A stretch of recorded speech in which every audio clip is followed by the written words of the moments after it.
नमस्ते दोस्तों। तो आप सभी का मेरे यूट्यूब चैनल पे स्वागत है।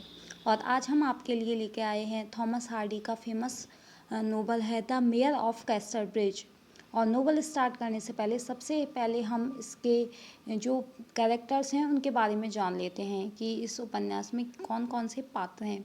तो सबसे पहले आते हैं इसमें माइकल हैंचार्ड, जो इसके मुख्य नायक हैं इस नोवेल के। तो माइकल हैंकार्ड कौन होते हैं? ये होते हैं घास काटने वाला एक होता है, कैस्टरब्रिज का मेयर होता है। और उपन्यास का जो मुख्य नायक है वह है माइकल हैंकार्ड।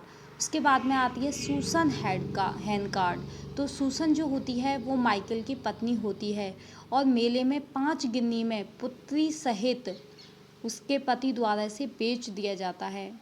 एलिजाबेथन जेन जो होती है माइकल हैंकार्ड की पुत्री होती है। बिक्री की घटना के 3 माह के बाद ही एलिजाबेथन जेन जो है वो मर जाती है। रिचार्ड न्यूसन कौन होता है? एक नाविक होता है जो कि सूसन को मेले में हैंकार्ड से 5 गिनी में खरीद लेता है। वो होता है रिचार्ड न्यूसन खरीदता है। द फर्मिटी वूमैन मेले में एक तंबू में फर्मिटी बेचती है। फर्मिटी वूमैन जो थी वो मेले में फर्मिटी बेचती थी। एलिजाबेथन जेन न्यूसन जो है वो न्यूसन और सूसन की पत्नी थी। लूसेटा टिम्पलमैन की मृत्यु के पश्चात वह फॉरफ्रे से शादी कर लेती है। डोनाल्ड फॉरफ्रे कौन थे? स्कॉटलैंड का एक युवक होता है जो हैंकार्ड का व्यापारिक मैनेजर होता है। बाद में व्यापार तथा प्रेम दोनों में ही हैंकार्ड का प्रतिद्वंदी हो जाता है। लूसेट उसके बाद में आती हैं लूसेटा टेम्पलमैन। तो जर्सी की महिला होती है, हैंकार्ड की प्रेयसी होती हैं। उसकी फॉरफ्रे से शादी हो जाती है लूसेटा टेम्पलमैन की। उसके बाद में आते हैं जोशुआ जॉब। फॉरफ्रे को नौकरी से हटाने के पश्चात हैंकार्ड ने उसको अपने व्यापार का मैनेजर नियुक्त किया था। जोशुआ जॉब जो थे, तो फॉरफ्रे को नौकरी से हटाने के बाद में जो व्यापार का मैनेजर जिसे नियुक्त किया था हैंकार्ड ने वो था जोशुआ जॉब। उसके बाद में एविल विटेल आते हैं। एविल विटेल हैंकार्ड के यहाँ काम करने वाला होता है। लॉन्गवेज एक ग्रामीण होता है।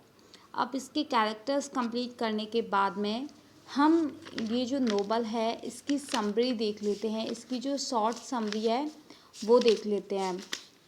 तो the mayor of Casterbridge, Michael हैंकार्ड एक घास काटने वाला जो होता है अपनी पत्नी सुसन तथा बच्चे के साथ एक मेले को जाता है। वहाँ वह अपनी पत्नी की इच्छा के विरुद्ध खूब शराब पीता है। शराब के नशे में वो अपनी पत्नी और बच्चे को 5 गिन्नी में न्यूसन नामक एक युवक को बेच देता है। न्यूसन जो था उसके लिए वो अपनी पत्नी को बेच देता है। अगले दिन सुबह हैंकार्ड जब अपनी सामान्य स्थिति में होता है, सुबह जब उसे होश आता है, नॉर्मल स्थिति में जब वो आ जाता है, तो वो अपनी मूर्खता पर उसे बहुत शर्म आती है कि मैंने ये क्या किया, मैंने तो अपनी पत्नी और बच्चे को बेच दिया। तभी वह पास के गिरजाघर में जाता है और वहाँ कसम लेता है कि वह 21 वर्षों तक कोई शराब नहीं पिएगा। इससे वह एक नया आदमी बन जाता है। वह अपनी पत्नी तथा पुत्री की तलाश करता है, लेकिन सब व्यर्थ रहता है। इसके पश्चात वह तलाश छोड़ देता है और कैस्टरब्रिज में रहने के लिए चला जाता है। यहाँ अपने ही प्रयत्नों से हैंकार्ड धनी व इज्जतदार बन जाता है। तो क्या होता है कि एक नया आदमी बन जाता है क्योंकि वो शराब छोड़ देता है और वह अपनी पत्नी और पुत्री की तलाश करता है कि कहीं वो मिल ही जाएं, लेकिन उसे नहीं मिल पाती हैं वो। इसके पश्चात वह तलाश छोड़ देता है कि व्यर्थ है सब, वो अब नहीं मिलेंगी और कैस्टरब्रिज में रहने लगता है। वह यहाँ अपने ही प्रयत्नों से हैंकार्ड धनी और इज्जतदार बन जाता है। वो ऐसे काम करता है कि वो धनी भी बन जाता है और इज्जत भी कमाता है। वह कैस्टरब्रिज का मेयर बन जाता है। कैस्टरब्रिज डारचेस्टर में एक शहर है। 18 वर्ष के बाद उसकी पत्नी सुसन और उसकी पुत्री एलिजाबेथ जो होती है, एलिजाबेथ जेन वेडन पॉपर्स के मेले में पहुंचते हैं। ठीक है, दोनों जेन वेडन पॉपर्स के मेले में पहुंचते हैं और उस महिला से जिसके तंबू में उसको 5 गिन्नी में बेचा गया था, जो फर्मिटी वूमेन थी ना, जिसके तंबू में 5 गिन्नी में उसे बेच दिया गया था, हैंकार्ड का पता मालूम करती है। उसका नया पति न्यूसन को उस समय मरा हुआ मान लिया गया था। सोचते हैं कि वो जो न्यूसन उसका नया पति था जिसके लिए बेचा गया था कि वो मर गया है। तो वह हेनकार्ड का पता ढूंढती है, वह हेनकार्ड के पास आती है और कुछ समय बाद वह अपने पति से पुनः मिल जाती है, हेनकार्ड से वो मिल जाती है। तो हेनकार्ड की स्वयं की पुत्री तो मर गई। अब सूसन के साथ जो लड़की है वह न्यूसन से उसको पैदा हुई थी, तो जो हेनकार्ड की खुद की पुत्री थी वो मर चुकी थी। जो सूसन और न्यूसन की जो पुत्री थी पैदा हुई थी उसने उसको भी वही नाम एलिजाबेथन जेन दिया था। यहाँ पे 2 बार एलिजाबेथन जेन आया था ना, एलिजाबेथ जेन और एलिजाबेथ जेन न्यूसन। तो पहली वाली जो एलिजाबेथ जेन थी वो माइकल हेनकार्ड और सुसन की पुत्री थी, और दूसरी एलिजाबेथन जेन थी वो न्यूसन और सुसन की पुत्री थी। उसको भी उसने वही नाम दिया था। हेनकार्ड को यह विश्वास करा दिया जाता है कि एलिजाबेथन जेन उसकी स्वयं की ही पुत्री है, लेकिन हेनकार्ड को वो बता देती है कि ये जो एलिजाबेथ जेन है वो हमारी ही पुत्री है, इनकी न्यूसन की पुत्री नहीं है। वो उसे ऐसा विश्वास दिलाती है। हेनकार्ड एक स्कॉटलैंड निवासी डोनाल्ड फॉल्फ्रे को अपने व्यापार की देखभाल के लिए मैनेजर नियुक्त करता है। डोनाल्ड फॉल्फ्रे जो हैं उसे वो अपने व्यापार की देखभाल के लिए मैनेजर नियुक्त करता है। सुसन ने अपनी पुनः जो मिलन से पहले हेनकार्ड जर्सी के उस महिला के प्रेम में पड़ जाता है, लेकिन अब इस पुनः मिलन के कारण ऐसा करने में असफल रहने से जर्सी में उस महिला को हर्जाने के तौर पर एक पत्र और एक चेक भेजता है। तो क्या होता है कि जब हेनकार्ड सुसन नहीं आती है, तो जब उसका सुसन से पुनर्मिलन दोबारा नहीं मिलता है, तो हेनकार्ड क्या होता है जर्सी में एक महिला के प्रेम में पड़ जाता है वो। लेकिन अब जब दोनों का मिलन हो गया है तो वो अब ऐसा करने में असफल रहता है, तो जर्सी में उस महिला को हर्जाने के तौर पे क्या करता है वो एक पत्र भेजता है और एक चेक भेजता है। एक दिन हेनकार्ड अपने मैनेजर डोनाल्ड फॉल्फ्रे को अपने साथ भोजन करने के लिए बोल देता है। खाना खा चुकने के बाद हेनकार्ड फॉल्फ्रे को अपने अतीत के जीवन के बारे में सभी कुछ बतला देता है वो, और उसको अपनी पुनः शादी करने की योजना को भी बता देता है कि वह किस प्रकार सुसन से शादी करेगा, कि अब वह हेनकार्ड क्या है दोबारा सुसन से शादी करना चाहता है। हेनकार्ड की सुसन के साथ शादी होना सारे शहर में चर्चा का विषय बन जाती है। हेनकार्ड अपनी पुत्री एलिजाबेथ जेन को बहुत अधिक प्रेम करता है और इसलिए वह सुसन और एलिजाबेथ के जीवन को अधिक से अधिक आरामदायक बनाने के लिए खूब प्रयत्न करता है। तो क्या होता है कि अब हेनकार्ड जो है वो सुसन से दोबारा शादी करना चाहता है, और ये जो शादी की चर्चा होती है ये पूरे शहर में हो जाती है। एलिजाबेथन जेन जो हेनकार्ड सोचता है कि मेरी ही पुत्री है, उसको वो बहुत ज़्यादा प्रेम करता है। एलिजाबेथन जेन बड़ी होकर एक सुंदर, बुद्धिमती और गुणवान महिला बन जाती है। एक दिन हेनकार्ड जो होता है वो अपने योग्य मैनेजर डोनाल्ड फॉल्फ्रे से लड़ पड़ता है, जिस पर फॉल्फ्रे हेनकार्ड की नौकरी से इस्तीफ़ा दे देता है। अब डोनाल्ड फॉल्फ्रे है जो नौकरी से इस्तीफ़ा दे देता है।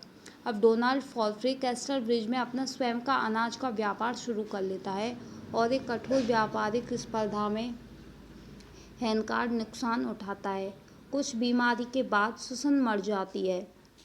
अपनी मृत्यु के पहले दिन वह एक पत्र लिखती है और इस सलाह के साथ उसको खोल देती है कि एलिजाबेथ की शादी के दिन से पहले इस पत्र को ना खोला जाए।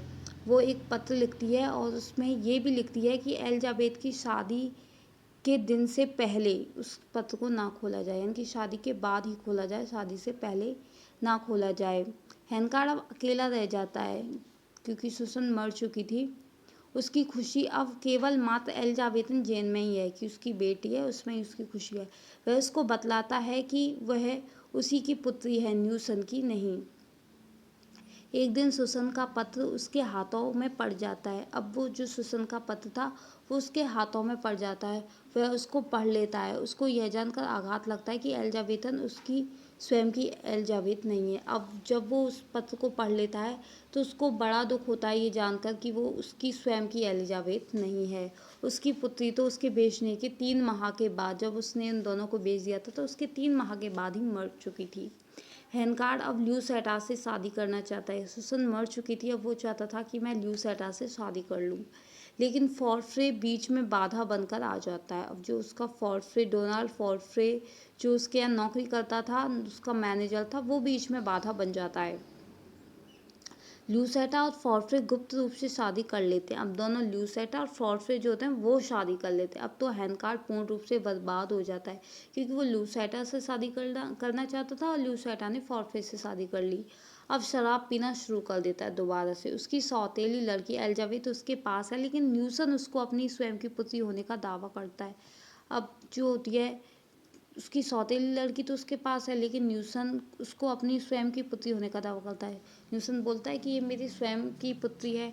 हैनकार्ड फॉर्फ्रे से घृणा करने लगता है उसको, जिसको कि वह प्रेम तथा व्यापार दोनों में अपना प्रतिद्वंदी समझता है। अब हैनकार्ड जो है वो फॉर्फ्रे से नफरत करता है, क्योंकि पहले तो व्यापार में उसका जो प्रतिद्वंदी बन जाता है, वो अनाज का व्यापार शुरू कर लेता है उसकी नौकरी छोड़ करके। दोबारा जो है वो उसके प्रेम में भी प्रतिद्वंदी बन जाता है, क्योंकि वो ल्यूसेटा से शादी करना चाहता था और वो उस ल्यूसेटा से भी फॉर्फ्रे शादी कर लेता है। तो हैनकार्ड फॉर्फ्रे व्यापारिक प्रतिस्पर्धा में फॉर्फ्रे को कुचल देना चाहता है। अब हैनकार्ड चाहता है कि व्यापार में मैं ऐसे फॉर्फ्रे से आगे निकल जाऊं, और जॉब को अपना व्यापारिक मैनेजर नियुक्त करता है। अब वो नया व्यक्ति जॉब है उसको अपना मैनेजर बना लेता है। वह उसको उचित प्रतिस्पर्धा करके उसको बर्बाद कर देने के आदेश देता है कि मेरे को जो है उचित प्रतिस्पर्धा करके हैनकार्ड को भारी नुकसान उठाना पड़ता है और उसको नौकरी से निकाल देता है। तो क्या होता है, जॉस जो था वो प्रतिस्पर्धा करके उसको बर्बाद कर देने का आदेश देता है। हैनकार्ड को इससे भारी नुकसान उठाना पड़ता है और वो क्या करता है, फिर उसको भी नौकरी से निकाल देता है और इस प्रकार वह भी हैनकार्ड का दुश्मन बन जाता है। अब जॉब भी उसका दुश्मन बन जाता है। बाद में हैनकार्ड को फॉर्फ्रे की ल्यूसेटा के साथ शादी होने का पता लगता है और वह बहुत हताश हो जाता है। जब बाद में उसे ये पता लगता है तो वो बहुत उदास होता है कि हैनकार्ड और हैनकार्ड वो फॉर्फ्रे और ल्यूसेटा की शादी हो चुकी है। एलिजाबेथ जेन अब ल्यूसेटा के मकान को छोड़ देती है और हैनकार्ड के सामने ही एक मकान में रहने लगती है। अब एलिजाबेथन जेन जो थी वो ल्यूसेटा के साथ मकान में रहती थी, तो अब वो मकान छोड़ देती है और हैनकार्ड के सामने ही एक मकान में रहने लगती है। हैनकार्ड अब कैस्टर ब्रिज का मेयर तो नहीं है, परंतु वह मजिस्ट्रेट का कार्य करता है। वह फर्मेटी बेचने वाली महिला का मुकदमा सुनता है, जो कि कोर्ट में ही हैनकार्ड द्वारा अपनी पत्नी बेचने के दुष्कृत्य को प्रकट कर देती है। अब जो फर्मेटी बेचने वाली महिला थी ना, उसका मुकदमा सुनता है, क्योंकि फर्मेटी बेचने वाली जो महिला थी उसे पता था कि हैनकार्ड ने अपनी पत्नी और अपनी बच्ची को बेच दिया था, तो इस चीज़ को, जो दुष्कृत्य था, उसको वो कोर्ट में प्रकट करती है। इससे उसकी सामाजिक प्रतिष्ठा भी समाप्त होती है। समाज में जो उसका स्थान था, उसने बनाया था, जो उसने इज्जत कमाई थी, वो भी कम होती है। किसी भी प्रकार एलिजाबेथन जेन को अब भी अपने पिता में विश्वास है। हैनकार्ड दिवालिया हो जाता है। अब उसका सारा व्यापार फॉर्फ्रे द्वारा खरीद लिया जाता है। हैनकार्ड के दिवालिया होने के बाद उसका सारा जो व्यापार होता है वो फॉर्फ्रे खरीद लेता है। हैनकार्ड अब पहले से भी अधिक अकेला हो जाता है। ल्यूसेटा, जिसने कि फॉर्फ्रे से शादी कर ली है, को पता लगता है कि हैनकार्ड के साथ उसके प्रेम संबंधों का सभी को पता लग गया है। अब ल्यूसेटा के साथ जो पहले प्रेम संबंध थे हैनकार्ड और ल्यूसेटा के, उसका सभी को पता लग चुका है। हैनकार्ड भी वापस आता है और ल्यूसेटा के साथ उसके प्रेम संबंध को सबको पता लग जाने पर उसको भी आघात लगता है, उसको भी दुख होता है। ल्यूसेटा बीमार पड़ जाती है इससे, और अच्छी से अच्छी चिकित्सा होने के बावजूद भी उसका ल्यूसेटा का इलाज करवाया जाता है, वह ठीक नहीं हो पाती है और मर जाती है। ल्यूसेटा भी मर जाती है। अब तो हैनकार्ड और भी अकेला व उदास हो जाता है। उसकी आशा की किरण केवल एलिजाबेथ में ही रह जाती है कि अब कोई नहीं रहता उसके पास, सिर्फ उसकी सौतेली बेटी जो एलिजाबेथ थी, उसमें उसकी आशा की किरण रह जाती है। वह आत्महत्या करने की सोचता है एक बार तो, कि अब मेरे पास कुछ नहीं बचा है, ना मेरे घर में कोई है, ना मेरा व्यापार बचा है, ना मेरा प्यार बचा है, कुछ नहीं बचा है। तो वो आत्महत्या करने के बारे में सोचता है, लेकिन फिर रुक जाता है। अब तो वह अपने दिन एलिजाबेथ जेन के साथ रहकर गुजारने लगता है। फॉर्फ्रे को अब एलिजाबेथ जेन में रुचि होने लगती है। अब जो फॉर्फ्रे था, डोनाल्ड फॉर्फ्रे, अब उसको एलिजाबेथ जेन में रुचि होने लगती है, वो उसमें इंटरेस्ट लेने लगता है। इसी समय न्यूसन वापस आ जाता है। उसका जो सुसैन का जो दूसरा पति था जिसे बेच दिया जाता है, सुसन को जिसे बेचा जाता है न्यूसन, जिसकी पुत्री थी एलिजाबेथन जेन। अब वो वापस आ जाता है क्योंकि सुसन और एलिजाबेथन जेन सोचती है कि न्यूसन मर चुका है, लेकिन न्यूसन मरा नहीं था।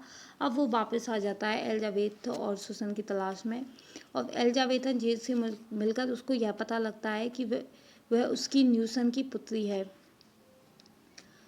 अब हेनकार्ड कैस्टरविच छोड़कर चला जाता है और घसियारे का काम शुरू कर देता है। जब उसे पता लगता है न्यूसन से मिलके कि एलिजाबेथन जेन तो है, वो न्यूसन की ही पुत्री है, मेरी नहीं है, तो हेनकार्ड कैस्टरविच छोड़कर चला जाता है और घसियारे का काम शुरू कर देता है। वही एक बार वह पुनः कैस्टरविच जाता है और एलिजाबेथन जेन से मिलता है, जो कि उसके साथ बहुत ही उदासीनता का व्यवहार करती है। तब हेनकार्ड वह स्थान छोड़कर चला जाता है। एलिजाबेथ जेन और फॉरफ्रे जो है हेनकार्ड की बड़ी जोर से तलाश करते हैं। हेनकार्ड एडन हीथ की एक झोंपड़ी में बड़ी दयनीय स्थिति में मर जाता है। जब बाद में हेनकार्ड छोड़ कर के चला जाता है तो दोनों जो होते हैं एलिजाबेथन और फॉरफ्रे दोनों हेनकार्ड की तलाश करते हैं, लेकिन हेनकार्ड जो होता है वो एडन हीथ की एक झोंपड़ी होती है, उसमें उसकी बड़ी दयनीय स्थिति हो जाती है और उसमें वो मर जाता है। उसको एविल वेटिन से पता लगता है कि वह बहुत ही दयनीय स्थिति में मर गया था। अब एलिजाबेथ फॉरफ्रे के साथ खुशी से रहने लगती है, लेकिन वह हमेशा ही कुछ ना कुछ सोचती रहती है। वह जानती है कि यह खुशी तो केवल थोड़े समय की और दुख के सामान्य नाटक में एक क्षणिक घटना है। तो इस तरीके से ये जो शॉर्ट समरी हमने सुनाई थी इस नोवेल की, अगर आपको नोवेल अच्छा लगा हो, ये कहानी अच्छी लगी हो, तो वीडियो को लाइक करें और चैनल को सब्सक्राइब करें और कमेंट में भी हमें बताएं कि आपको कैसा लगा।